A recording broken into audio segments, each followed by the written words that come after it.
राष्ट्रपति Donald Trump के बयान पर एएनआई से बात करते हुए कांग्रेस सांसद पवन खेरा ने कहा, कांग्रेस पार्टी लंबे समय से मांग कर रही है कि संसद का विशेष सत्र बुलाया जाए, लेकिन सत्तारूढ़ सरकार 1 जून को कोई संसद सत्र आयोजित नहीं कर रही। उन्होंने कहा, कांग्रेस पार्टी लंबे समय से मांग कर रही है कि संसद का विशेष सत्र बुलाया जाए। इसे 1962 के युद्ध के दौरान बुलाया गया, लेकिन यह आश्चर्यजनक है कि अब युद्ध समाप्त होने के बाद भी संसद का कोई सत्र नहीं हुआ है। हर दिन सवाल उठ रहे हैं, इनमें से सबसे बड़ा सवाल डोनाल्ड ट्रंप के दावे है।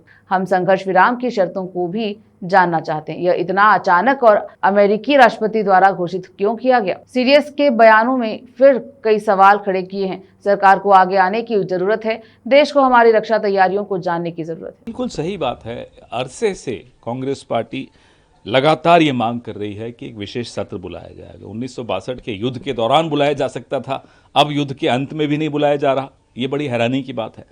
अब सवाल रोज नए उठ रहे हैं। डोनाल्ड ट्रंप का एक बहुत बड़ा सवाल है, सीज फायर किन शर्तों पे हुआ, ये और बड़ा सवाल है। क्यों अचानक सीज फायर वो भी घोषित अमेरिका से हुआ, अमेरिकी राष्ट्रपति द्वारा हुआ, ये बहुत चिंता का विषय है। और अब चीफ ऑफ डिफेंस स्टाफ ने खुद हांगकांग में ये बोला है, सिंगापुर में ये बोला है कि हमारे जहाज गिरे। बहुत बहुत चिंता का विषय है। बहुत सवाल खड़े होते हैं और ये राजनीतिक नेतृत्व को अब सामने आना पड़ेगा, क्योंकि आप पूरे देश में घूमते रहें फैंसी ड्रेस कंपटीशन में और बोलते रहें, साहब हमने ये कर दिया, हमने वो कर दिया, हम ये कर देंगे, वो कर देंगे। ये सब ठीक है, पॉलिटिकल बातें आप करते रहिए, लेकिन ठोस असली मुद्दों पे अब आपको जवाब भी देना पड़ेगा।